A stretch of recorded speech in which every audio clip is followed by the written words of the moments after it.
8 years old. Pakiulit nga po, kailan po ito nangyari? Number one. And number two, paano naging posible yun? Eh di pa yung mga 8 years old, wala pa yung menstrual Cycle. cycle eh. So, Well, how? yeah. Apparently maagang nag-mens itong babaeng to, itong batang ito, no?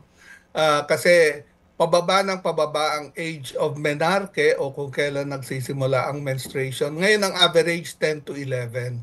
So maari talaga may 9 years old or 8 years old na nagsimula ng magkaroon ng menstruation. Oo, pero ang sinasabi po ninyo, itong 8 years old na ito, ang kapartner ay 20 years old.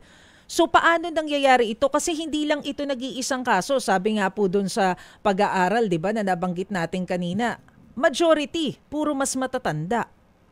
Yes, alam mo, uh, may batas na pinasa na noong 2022 na binago ang statutory rape at tinaas ang statutory rape to below 16. Dati 12 years old ang and below 12 ang statutory rape.